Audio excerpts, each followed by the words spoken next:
AP YCP నేత బుగ్గన మీడియాతో మాట్లాడుతున్నారు. ఇప్పుడు ఆ లైవ్ చూద్దాం. మెకనాస్ గోల్డ్ కదా ఎతికినట్లు మేము ఎతకాలన్నమాట. నెక్స్ట్ మళ్ళా దాని తర్వాత గ్యారంటీలు ఎక్కడ ఉన్నాయనేది కూడా ఆ గ్యారంటీలు సహజంగా కూడా వాల్యూమ్ 5.2లో ఉంటాయి కాబట్టి చూసుకోవచ్చు. కాకపోతే ఈ రెండు దీంట్లో కూడా ఇస్తారు మామూలుగా, ఈసారి ఇవ్వలేదన్నమాట. అయితే ఒకరు మాత్రం బాగా చెప్పినారు, ఏమిది అంటే ఇదేదో కలర్ ఎక్కువ ఉంది సార్, కాకపోతే కంటెంట్ తక్కువ ఉంది అన్నారు అనమాట. బాగా చూస్తే కలర్ ఎక్కువ ఉంది, కంటెంట్ తక్కువ ఉంది అన్నారు. నేను కూడా చూస్తే అన్ని ఏదో గ్రాఫుల రూపంలో ఇచ్చినారు మొత్తం మీద. ఏదేమైనా కూడా ఒకటి, ఎప్పుడైనా మేము వైఎస్ఆర్సీపీ తరఫున జగన్మోహన్ రెడ్డి గారు కానీ మాకు, ఎందుకంటే మా సిద్ధాంతాలు రాజశేఖర రెడ్డి గారి సిద్ధాంతాలు కాబట్టి సింపుల్ లివింగ్, సింపుల్ థింకింగ్. ఇప్పుడు పేదవాడు అనేవాడు ఎప్పుడు కూడా ఒక అసంతృప్తితో కానీ లేకుంటే ఇబ్బందులు కలిగిన పరిస్థితుల్లో ఉంటే ఎప్పుడు కూడా సమాజానికి మంచిది కాదు. ఒక వ్యక్తి ఎవరైనా కానీ పేదరికంలో ఉండరాదు. పేదరికంలో ఉన్న వ్యక్తి కూడా కొన్ని పరిస్థితుల వలన పేదరికంలో ఉన్నా కూడా విపరీతమైన అసంతృప్తి, అసహనము ఆ విధంగా ఉంటే కానీ అది సమాజానికి చాలా డేంజర్ అనమాట. అది ఎట్లా ఎఫెక్ట్ కొడుతుంది, అది మధ్యతరగతి వాళ్లకు, ఉన్న వాళ్లకు, అందరికి కూడా ఎఫెక్ట్ కొడుతుంది అనమాట. కాబట్టి ఎప్పుడు కూడా పేదరిక నిర్మూలన అనేది పరిపాలనలో ఒక ప్రధానమైన బాధ్యత పాలకులకు. అందుకనే వైఎస్ రాజశేఖర రెడ్డి గారు ఎప్పుడు కూడా విద్య కానీ, వైద్యం కానీ ఇవన్నీ కూడా పేదవాళ్ళకి ఎప్పుడు కూడా ఎంత సునాయాసంగా, సులభంగా అందుబాటులోకి తేవాలనో అంత చేసేవాళ్ళు అనమాట. అంటే పూరెస్ట్ ఆఫ్ ద పూర్కు ఎంత చేసినా కూడా తక్కువే.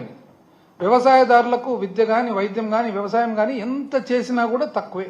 కాబట్టి వీలైనంత చేయాలనేది రాజశేఖర రెడ్డి గారి సిద్ధాంతం. మేము కూడా అదే సిద్ధాంతమే ఫాలో అవుతున్నారు. అయితే కూటమి ప్రభుత్వం మీరు గమనించినట్లయితే హేళన, అసలు మేము చేసిన గత 5 సంవత్సరాల పరిపాలన హేళన, ఒక వ్యంగ్యంగా మాట్లాడడము, ఇది ఒక వెల్ఫేర్ అనడము, అసలు ఇదేదో మీరు వేస్ట్ చేస్తున్నారు ప్రజాదరణ అనడము, రకరకాలుగా అన్నట్లే ఉంటుంది, అననట్లే ఉంటుంది, రాసే విధంలో రాస్తారు, చాలా ఇంటెలిజెంట్గా, చాలా నాకుతో చేస్తారనమాట.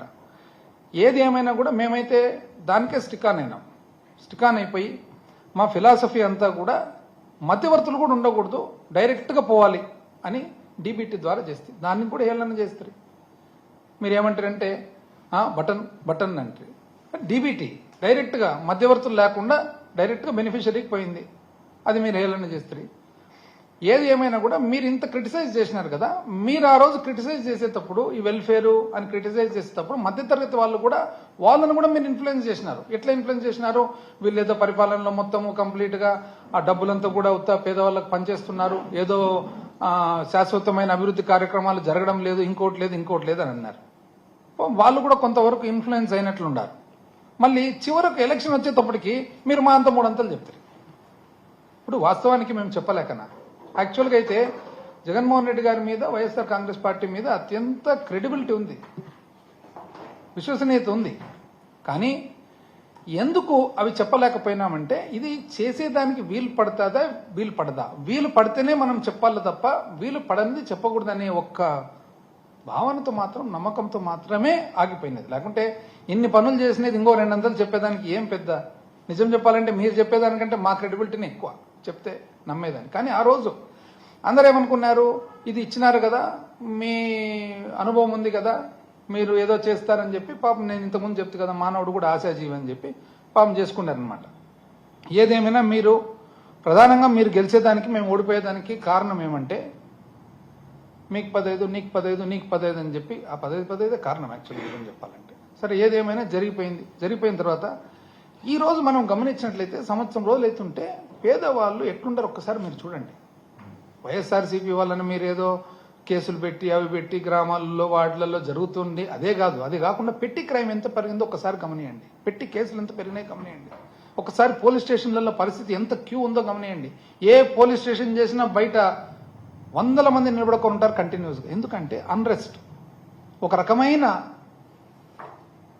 పబ్లిక్లో అన్రెస్ట్. ఎందుకు వచ్చింది అన్రెస్ట్? ఇప్పుడు గత 5 సంవత్సరాలుగా ఒక నమ్మకంతో పేదవాడు, ఈవెన్ కోవిడ్ అన్నప్పుడు బయటికి పోలేని పరిస్థితి కూడా ఒక నమ్మకంతో ప్రభుత్వం ఉంది, ప్రభుత్వం మనం ఆదుకుంటుంది, ఈ క్యాలెండర్ ప్రకారం ఈ నెల ఇది వస్తుంది, ఈ నెల ఇది వస్తుంది అని చెప్పి ఎంతో మంది ఎన్నో వాళ్ళ బడ్జెటింగ్ చేసుకున్నారనమాట. ఎట్లయితే ఒక మధ్యతరగతి వాళ్ళు నా జీతం ఇంత వస్తుంది, నాకు పిల్లల చదువుకి ఇంత హౌస్ రెంట్కి ఇంత అని చూసుకున్నారు. బీదోళ్ళు కూడా పాపం బడ్జెట్ చేసుకున్నారు. ఈరోజు మనం గ్రామాలలో గమనిస్తే ఫైనాన్స్ కార్పొరేషన్లు అయితే దాదాపు 50, నేను కూడా ఆశ్చర్యపోయినాను, 50% పైన అందరూ కూడా ఫైనాన్స్ కార్పొరేషన్లలో అప్పులు తీసుకున్నారు. ఆ ఫైనాన్స్ కార్పొరేషన్ అప్పుల్లో వీళ్ళేమంటే లెక్కలేసినారు. మీరు ఎందుకంటే ఇంటికి పోయి సర్టిఫికేట్ ఇచ్చినారు కదా, ప్రతి ఒక్కరికి సంతకం పెట్టి మరి సర్టిఫికేట్ నీకింత వస్తుంది, నీకింత వస్తుంది, నీకింత వస్తుంది అని ఆ లెక్క చూసుకొని పాపం అందరూ మామూలు కంటే కూడా ఎక్కువ అప్పు చేసినారు, వస్తుంది కదా అని చెప్పి. ఈ రోజు పోయి గమనిస్తే అవి రకరకాల ఫైనాన్స్ కార్పొరేషన్లు, 5 స్టార్ ఫైనాన్స్ అనేది ఒకటి, ఏదో టీటీకే అనేది ఒకటి, రకరకాల రాష్ట్రాల నుంచి, ఇరుగు పొరుగు రాష్ట్రాల నుంచి వచ్చే ఫైనాన్స్ కార్పొరేషన్లు.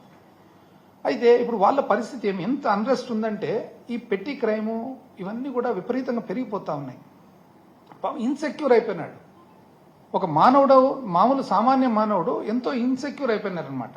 మరి ఎడ్యుకేటెడ్ పీపుల్ ఎవరైతే ఉన్నారో ఆ రోజు ఈ పరిపాలన వల్ల, వెల్ఫేర్ వల్ల చాలా అన్యాయం జరిగిపోతుందని అనేవాళ్ళు చీవరికి వచ్చేటప్పటికి 3 అంతలు చెప్తే కూడా చూస్తూనే ఉండారనమాట. అంటే వాళ్ళేమో 3 అంతలు చెప్పిందని. ఇప్పుడు మీరు ఖచ్చితంగా ఈ వెల్ఫేర్ అనేది కుదరదు, నేను ఓన్లీ ఇన్ఫ్రాస్ట్రక్చర్ ద్వారా, నేను శాశ్వత అభివృద్ధి ద్వారా, ఈ అదే కొత్త వర్డ్ సంపద సృష్టి ద్వారా నేను అభివృద్ధి చేస్తానంటే ఆ ఫిలాసఫీ మీద మీరు గెలిచింటే ఎలక్షన్ ఓకే. మీరు ఆ ఫిలాసఫీ చెప్పలేదే. మీరు ఫిలాసఫీ అది చెప్తే ఎలక్షన్ వచ్చేటప్పటికి ఫిలాసఫీ మార్చేస్తారు. ఎలక్షన్ అయిపోయిన తర్వాత మళ్ళీ